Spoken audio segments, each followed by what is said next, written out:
ladies and marginalized folk. If you think you know, baby, you probably don't. But I'm glad you tuned in, cause it's about to be dope. Stick around for the Baby Biscuit Town Show. Biscuit Town Show, Biscuit Town Show, yeah. Biscuit Town Show, Biscuit Town Show.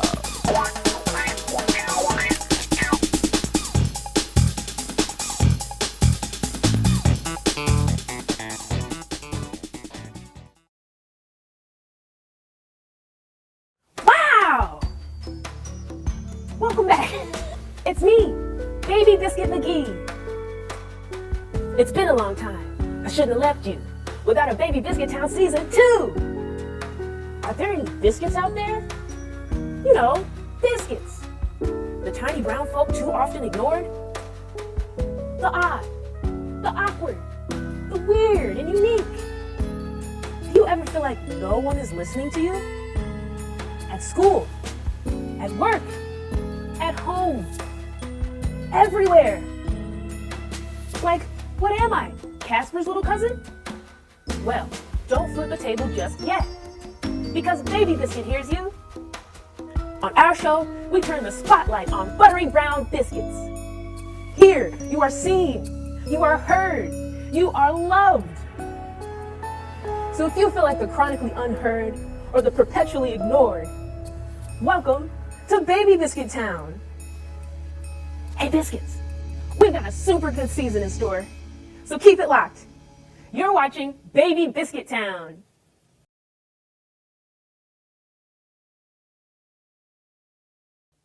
Sweet lady, sweet lady.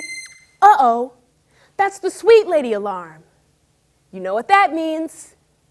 I wonder who's this week's sweet lady could be. Hey look, it's Coffee. Jamaican singer-songwriter and global phenomenon.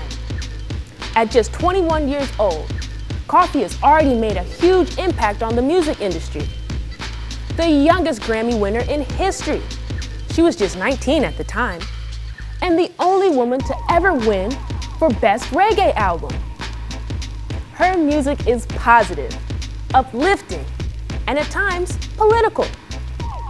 You're probably familiar with the infectious anthem for gratitude, Toast. She currently has endorsements from MasterCard to Calvin Klein. Baby Biscuit really appreciates this campaign. Coffee is a talented musician, soulful songstress, and true inspiration. That's why she's this week's sweet lady.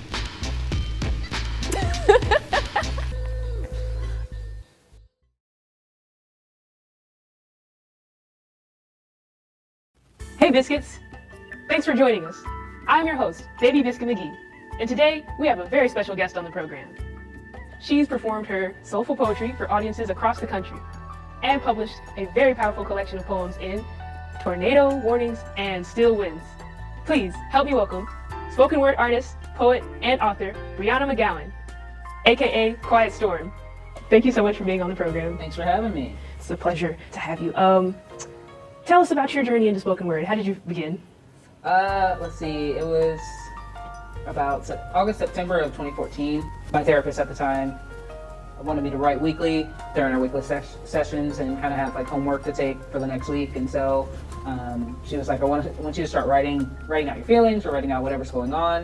You can journal, you can write essays, you can write poems. And I was like, well, I definitely don't want to write an essay because that's way too, beginning, middle, and end is just like not my thing. But, so I was like, well, maybe I'll try poetry. So I started writing for our weekly sessions, and then at the end of the year, I had kind of a collection in a notebook. And then around like March of 2015, I got a random invite on Facebook to the Dayton Poetry Slam. I went, and that's when we were on Canal Street over off of First and everything, and yeah, it kind of just blossomed from there. I kept going back, but yeah, so I've been in poetry for about 6 years now, and now I'm one of the co-hosts of the Dayton Poetry Slam, and I help bring in artists to feature and everything. So it's been a really cool ride, and I've gotten to meet a community of people in poetry and outside of poetry, all around Dayton and Cincinnati and Columbus, and even out of state now that I've been able to perform on stage with and just have lifelong friendships with. So it's been a pretty cool journey so far. That's awesome. What a journey, like what a transformation. Yeah. So what are some of your inspirations? I really like the work of Ebony Stewart and Ciara Freeman. Shout out to Ciara. She's like one of my writing mentors. Cool. She's in Cleveland based. She's Cleveland, Ohio based. And Phil Kay, Mike Rawson. There's just so many people I can name, even people just in the community that I've been able to grow with in our writing and in our stage presence and everything. Underdog Academy, I just went out to their show up in Columbus a couple nights ago, and their growth from the first time I've seen them to now has been really cool. So, I kind of pick from different genres of writing or music. Music's big, and I'm always looking for new people to listen to and new inspirations, even books. I enjoy poetry books, but I also enjoy just books that kind of make you think. One of the books that I really like is by, I'm going to blank because I'm thinking of it right now. But it's Notes on a Nervous Planet by Matt Haig. That's, if you need a book to read, that's a good book. It's based kind of on how to deal with mental illness in the technological world, and how the author has tried to figure out different ways to deal with his depression and his anxiety and all the things that kind of go along with such a fast-paced world. That's a really good and interesting read. Nikki Giovanni, and just different people. I kind of just pull from anywhere that I can. I really like catching quotes from movies. If I hear something in a movie, I'll pause it and I'll write it down real quick. That's kind of a simple way to either journal or take a new perspective on it later if you want to write on that quote or write what it kind of made you feel in the moment or something like that. That's so cool. So how do you feel when you're performing your pieces? Depends on the setting, depends on what I'm performing. Usually it's a mix of nerves and excitement, which is normal. I don't believe anybody that says, you just get used to being in the presence of everybody's energy, because it just changes from stage to stage. So you always want to kind of keep that in the back of your mind, that if you have a set already planned, not necessarily stick to it. It's kind of how you feel. I will, if I have a set already planned in my head, I'm like, okay, I'm gonna do this, this, and this, and then I get through the first couple, and you're like, you know what, I want to switch it up. It's completely fine. So I think you kind of just get into a natural rhythm once you're up in front of a group of people, which is always nice because you can kind of feel your way around the stage, whether you want to utilize the entire stage, whether they have, a stool or a seat and you just want to sit and kind of talk to the audience. There's different performers. Some people really want to get a crowd going and really perform a piece, and then there's some that just want to just talk with you. And I think either one is great, and I've done both. So, if it's of course, if it's a slam competition, then you probably want to actually perform because you're getting judged. You're getting judged by the crowd and the actual judges of the show. So it's there's ways to play with that, but it really depends on the setting. And I just kind of go out there and I'm probably not going to quote it word for word, but one of my good friends, Jasmine, she goes by Coco Flow, and she was a poet I met in Cincinnati. I was like, I had this piece planned. I was gonna do this piece, but then the person in front of me, they performed kind of a similar topic piece, and I was like, man, I don't want to do that now because they already kind of gotten that from that poet. And so she was like, just do what you want to do. She was like, it doesn't, whatever you feel like once you step on stage, just perform it. And if it's something that you already pre-planned, cool. If it's not, then you already have an arsenal of poems that you know from memory. So it's like, if you want to do an emotional piece, do the emotional piece. If you want to do a social justice, whatever, a woman piece, whatever, just do that and do it to the best of your ability, because at the end of the day, you're performing for you, not for somebody else. So it's not word for word what she said, but that was the gist that I can remember. So awesome advice. Yeah. Do you ever feel like you're bombing, or is that something that can happen in poetry? Oh, it can definitely happen. I've dropped many pieces in the middle of either a slam or just a general feature, and I'm just like, well, they're like that. It's gone. I don't know where it went, but it's not on me now. So usually when I do perform, it's an older piece, and even if it's a piece I've performed multiple times, I've dropped it, and I'm like, you've performed this at least 100 times by now. Why are you dropping this right now? So I will typically start just before I do my piece. I'll be like, You guys may get the full piece, you may get a cliffhanger because I have not performed this in a while, so we'll see what my brain does. And that usually gives me my own freedom to be like, hey,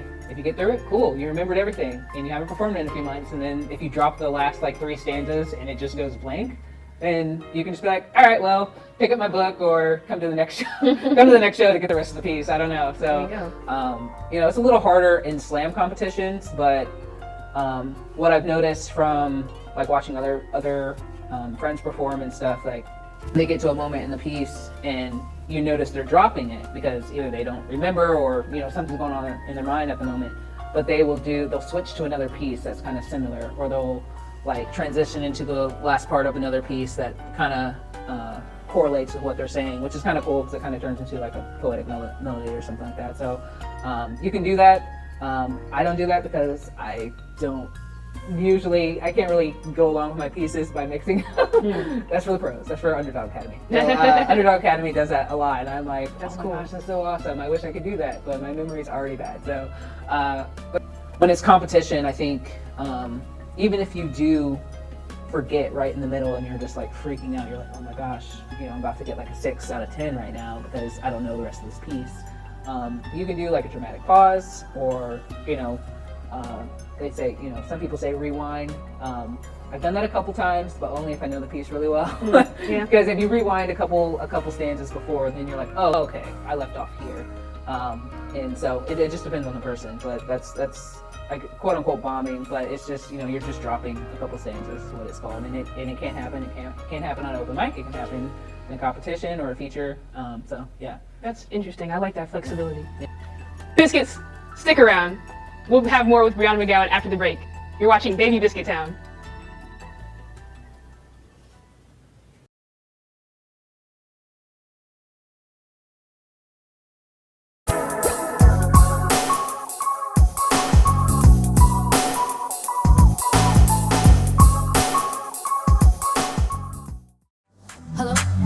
Hello?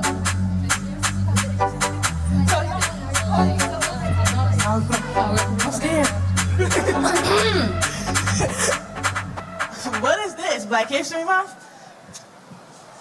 No, it is way past Black History Month. Yeah, isn't that in like February? Yes, that is correct. But the history does not stop there. It doesn't stop there. What do you mean? There's no more Black celebrations or holidays after Black History? Now, who told you that? Where'd you hear that at? Now, students, everyone does not know about the significance of Juneteenth. Juneteenth, isn't that like a version of July 4th? She did not just say that. What exactly is Juneteenth, Ms. Badu?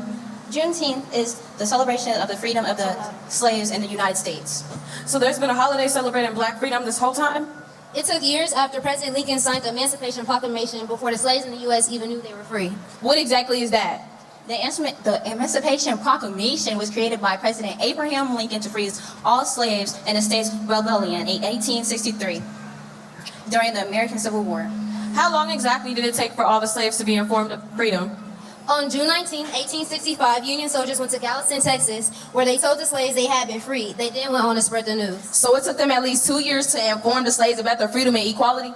Yes, but everything was not A-okay. Not all whites agreed to this new change. For example, the Jim Crow laws. The Jim Crow laws are so backwards. They're supposed to be fair, but they're not really fair at all. Yes, it was still very unfair to black people, but let's not forget how this change led to produce courageous black people who fought for our equality. Ooh, like Martin Luther King, Rosa Parks, Malcolm X, Harriet Tubman, and Ida B. Wells? You're just naming the popular ones. What about Nat Turner, Ruby Bridges, Claudette Colvin, Little Rock Nine, and E.P. Nixon? They're all important, and many of them have gone unnamed, but we cannot forget how they led to the changes that we have till today. Yeah, but we're not still fully equal yet. There are things that are happening today that show otherwise. Yes, but there's still many movements that are happening to this day that are still fighting for our rights as black people. Right, we go to the same schools, we have the same jobs, we have HBCUs, and we had the first black male president, and we just broke history by having the first black woman vice president. Yeah, and there's been a lot more social media awareness recently as well, especially after the deaths of Breonna Taylor, Ahmaud Arbery, and George Floyd. In conclusion, guys, Juneteenth is very important for us, and I encourage you guys to go home and spread it to your family and friends. And no, it's not another July 4th.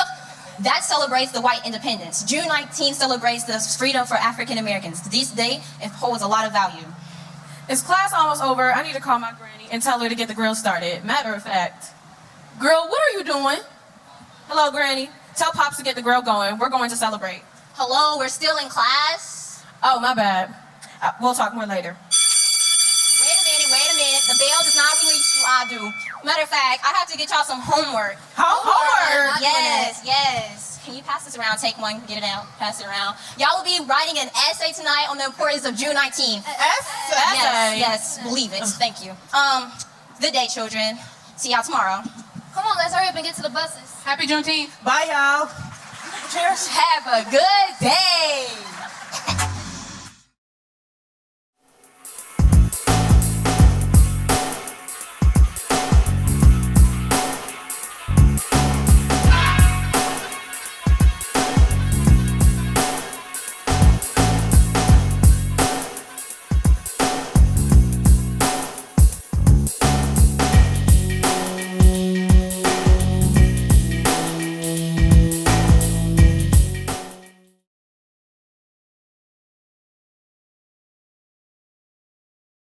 And we're back, speaking to talented spoken word artist Brianna McGowan, aka Quiet Storm. So, I know you're teaching a workshop this summer, Calm Before the Storm. Can you tell us a bit about that? Yeah, so the Calm Before the Storm is just kind of a play off of my stage name, Quiet Storm. And I initially had it all set up before Corona happened and everything, and I kind of just put it on the back burner. And then one of the participants that initially signed up for the course reached out like a couple months ago, and they're like, hey, are you going to do that workshop this year? And I was like, oh crap, now I got to actually do it. Now I have to actually follow through because somebody's still interested. So, and it'll be basically just trying to get people to have a little more confidence on stage. I've had people over the years ask me, how are you so confident on stage? How are you not nervous? And I'm like, I'm always nervous. Like, I just play it off really well at this point. When I first started, I was not good at playing it off well. I would just like read and then go to the back of the room and not talk to anybody.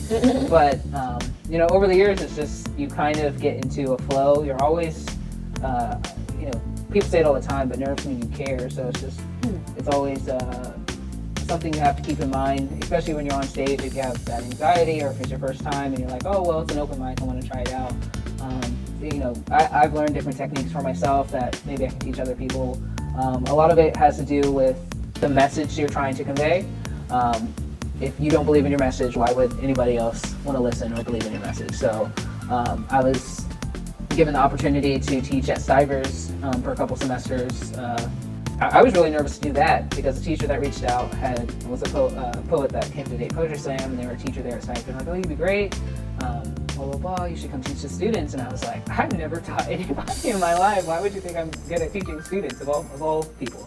And so I was just like, oh no, it'll be fine. And it actually was a really good experience, and I still keep contact with some of the students that have graduated. Oh, cool. And so a lot of it's about the presentation, what you perform, and your projection of your voice and all that stuff, and just how you feel on stage. Like, a lot of people get up and they feel like they have to do a 10 out of 10 job, and it's like, you're not on an open mic to do a 10 out of 10 job. If anything, you're there to just practice what you've written down. If you just wrote something 2 minutes ago and you're like, oh, I think this is really good, then we go on the open mic. That's what it's there for.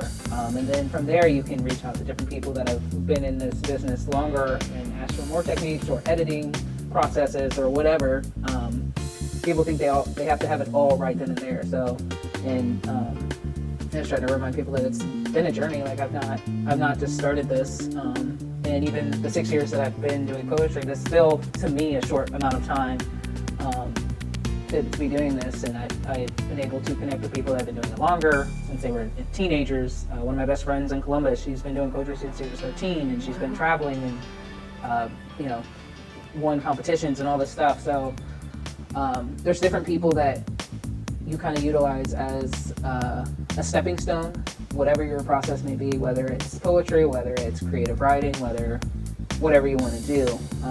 You kind of just utilize it as a stepping stone where you want to be. And I want to be somebody's stepping stone that they can step out on the stage and not feel like they're freaking out or their paper's just shaking like this, or they can't read, and actually get their message across. So yeah, that's what the workshop is going to be based around.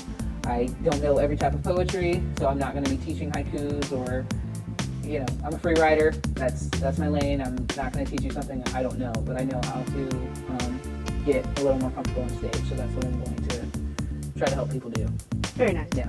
So people of all skill levels and sets can come and participate in the workshop, or is it? Yeah. Yeah, so right now, you know, young adults have reached out. I think I have one older lady that comes to our Date Poetry Slam that was initially interested and she wanted to come.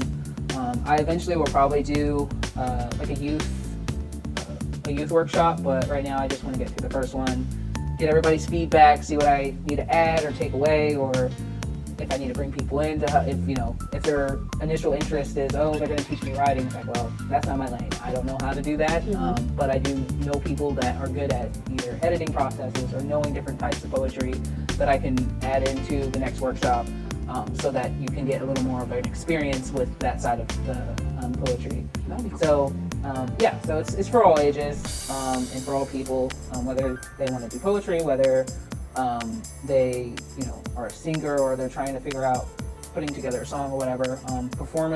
Stage performance in general can kind of correlate to any kind of on-stage performance, whether you're singing or writing or everybody's performing in one way or another. So, that's what it's going to be about. Incredible. So what are you looking forward to next? And where can we find you? I'm looking forward to these workshops because I'm high-key kind of nervous about just making sure I actually do everything properly for everybody involved. But I'm looking forward to the workshops, and then wherever poetry takes me next. I mean, I'm just kind of here and I'm just along for the ride. So we'll see what happens. I'm on Instagram at quiet_Gym City 92. I think it's a very long. It's fine. Just type quiet_Gym City. I should pop up. And then Twitter at BDM92. So you can follow me on those two platforms. And yeah. Awesome. Thank you so much, Brianna, for being on the program today. Thanks for having me. It's been a pleasure. Stick around, folks. You're watching Baby Biscuit Town.